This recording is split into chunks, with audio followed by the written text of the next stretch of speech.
Mbote Nabino Balandi à Vérité Ango, encore une fois, merci de nous faire confiance et de continuer à suivre ces petits programmes sur Molière Canal. Merci vraiment de partout où vous êtes en train de nous suivre. Tozana et Sengo Makasi pour Nganabino Zaralibala, Nabino Bolanda sur les réseaux sociaux.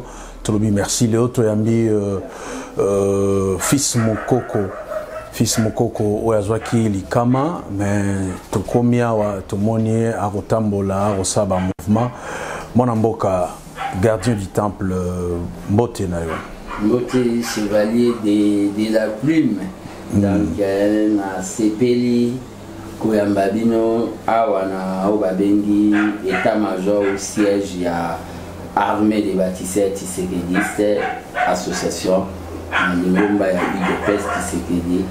Donc, Koyambabino, un temple de la vérité. Bonne santé. Sur la politique.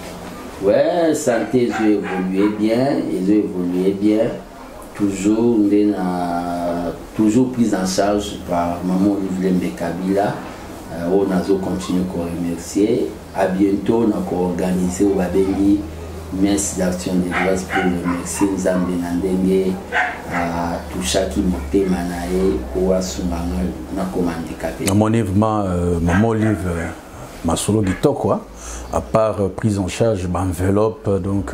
Non, ça se limite à la prise en charge au Babengi sanitaire. J'ai vu toujours dans Babengi générosité, il y a quelques excellence que j'étais les noms on a bombi bakombo pour ba cause de la pression et j'ai vu aussi na ba solidarité ya ba combattant la diaspora ba congolais la diaspora. C'est ça la vie que le gardien du temple mène. Gardien du temple les solo il y a 145 territoires et kobeta malelo balabala otambola partout na bana mike tout le monde 145 territoires. Est-ce que projet o ya mokonzi ça sera une réussite ou bizarre façon à reparler sous bateau mafuta? Bon, d'abord, projet à 145 territoires, on doit en parler sans tabou. Projet à 145 territoires, ils ont vraiment félicité qui Lamboka l'air a adopté l'initiative Wana. Puis après ça, qui a mon amaboko il y a Babengi excellence Charles Mwando. Christian Mwando. Excellence Christian Mwando, des fois je confonds. Donc excellence Christian Mwando, où il y a zappé Moko, il y a Bana, il y a Bakolo histoire à démocratie quoi. Son père. Donc paix à son âme. Nazo projet Waniza ou Nabengiza prise de définition. Prise de définition dans quel sens? Les projets où ils ont droit à RRT. Donc félicitations d'abord à Mokonzi Nandenge Apesi invertébré à coordonner au Babengi invertébré à coordonner projet Wana. Projet à 145 territoires, ils ont projet Mobo, il faut tout éviter au Babengi gymnastique linguistique. Pour éviter au Babengi discours. Les projets moraux Babengi, les projets pragmatiques, les projets Saint Thomas, c'est-à-dire ceux qui te monité, te condimate. Les projets moraux Babengi, il y a qui mona messe. Les projets au Babengi, il y a qui sale. Mais banda. Projet 145 territoires, on avait la prise de définition. Puis les Babengi épais. Vis-à-vis à pouvoir ou à les peuples d'abord, ceux qui t'ont raté en haut. Non, c'est fini. C'est fini. Naoba Bengi, discours, na 2023. C'est qu'on n'a pas droit à l'erreur. Dans les projets Moko, les gardiens, il y a 145 territoires où ils ont excellence Christian Mwando. À ça, on blague. Tant que gardien du temple de la démocratie, porte-bouche Yababola. Na sengi bacha Babengi tribunal déjà. Oh, tribunal ndeni. Dans bacha tribunal, na batutu ba kozwa mbongo ya kosala école, ya kosala pont, ya kosala hôpital, ya kozwa kosala o babengi œuvre ya 145 territoires. O ya ko confondre yango na argent de poche na ye. Basambisi na TV akende makala te pona makala akota kuna lobi azobele senga kende France baswa. Il faut oya ko meka ko zwaka mbongo wana po ake kosombela mwasi ne bakabelo e banda na mututi na bassin po azwa bana ne babanda rouler wana ville na bakara danger lokola basala depuis 32 ans Mobutu. Mututu akolinga azwa mbongo wana place na ye ezala na kanya makasese da rejoindre ba kuluna. Parce que Kuluna yibaka téléphone a produit Massango. Batouana. Parce que le projet 145 territoires, c'est d'abord au Babeni vraiment dans les fondamentaux de l'IDPS. L'IDPS, il y a Tshisekedi le père et Salaman a au Babeni pyramide renversée. C'est-à-dire la base. Ils ont développement à la base. Projet 145 territoires. Il y a un monde qui développer Congo pour ça imagine. Il y a un monde qui permettre d'arrêter l'hémorragie à Obabengi exode vegan vis-à-vis à Kinshasa. Il y a d'autres personnes à Kinshasa, les lois comme Kolala Nabanga Ramanzansa, Matika élevage à Kinshasa rapport Atalaka TV. Mais quand on a projet 145 territoires, Baroucha Obabengi électrification même na énergie renouvelable pour so babito bana ba gymnastique ya inga et ko so biso moatan ceux qui ba ochango na niveau ba province les gens ne viendront pas toujours ya ko s'entasser na Kinshasa les projets où il dégager développement donc ba mibi tout ba suida ba marché wana so ba salikaka erreur Rolia Mbongo wana 140 donc tribunal Kanyama Mbalamoro Kanyama c'est donc il faut pas benga bango suba baxer la bango alinéa que au cas où tout monde clair t'es donc qui ou les canaux justice parce que ça tuera carrière ya obabengi Christian Mwando et ça compliquera aussi président Nabadon il y a 2023. Mais ce que tout le monde a battu Moussouba lobby pourquoi on peut savoir Christian Mwando yé motoza moto ensemble ba pese projet monene wana ba Moussouba lobby que non Christian Mwando basi basombié na IDPS donc les registres c'est quoi au juste? Les gens ne sont pas des républicains. Même na bato IDPS pourquoi on peut ça Christian Mwando, vous savez Christian Mwando aussi c'est un tisséguéniste. Quand on parle de tisséguéniste, on ne dit pas que Christian Mwando c'est un fatiste. Azamutu, il y a l'école, il y a les pères, il y a les peuples d'abord. Par rapport à papa naï. Batoyi de pes o ba olinga ba pesa bango.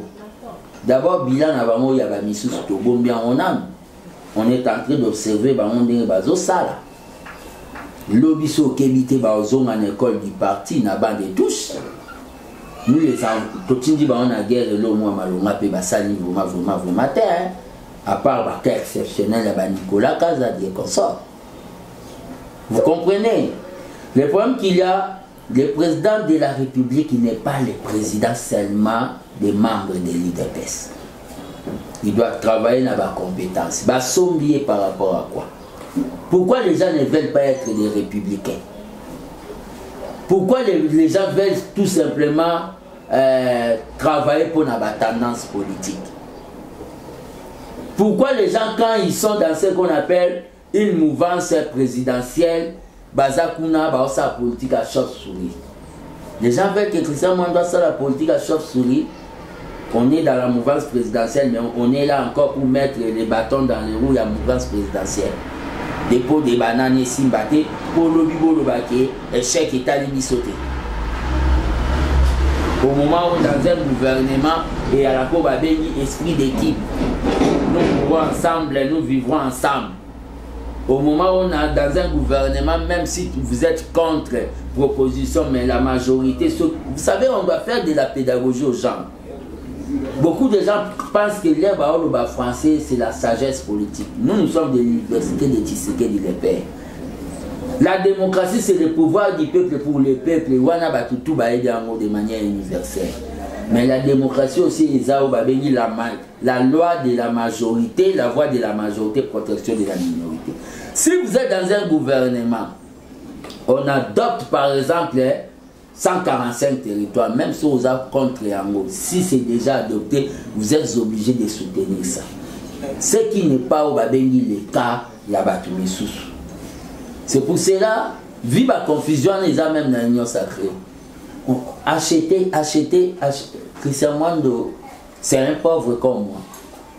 Il n'est pas pauvre comme moi. Moi-même, je suis pauvre. Je ne vois pas à quel prix qu'on peut m'acheter par un homme politique de la place. À quel prix? Les gens, ce sont des malhonnêtes. Les gens sont là, au lieu de soutenir le président, le pouvoir vient de Dieu et croient que il y a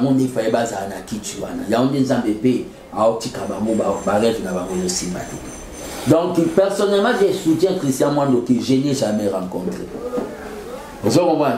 Je le soutiens. Il est parmi des ministres excellents au gouvernement. À un moment où la confusion est dans l'union sacrée, le président, quand il va remanier, Atikana Christian Mwando, Atikana Guy Luando, Nicolas Kazali, Beme Bodji, Patrick Mouyaya. Atikana Batouyo, Bazo comprendre qu'on ne travaille pas pour un individu, mais on travaille pour la République. Que les autres, une opposition claire, le président honoraire Kabila Zosalam. Au lieu de faire au Babengi la politique des choses. Gardien du temple, tout ce Nasuka Masol Nabiso, ni nous ça na peuple. Pour notre territoire, Nalanda qui de on couche sur le bikeno. Et l'autre 145 territoires depuis Belge accueilli Ndélelo, président de la République, Alinga Salelo Moro Yassika na ba territoire. Ni ne bisa peuple, population ya ba territoire au bakosa misala pour tribunal ozoro sengawana nanu peuple abanda azala na attitude ni peuple il faut azala nango tant batona bakosa misala wana saga sima il y a 10 peuple azana ota 10 saga sima et salinini ni ne bisa peuple na ba territoire nyonso ba Rolanda biso.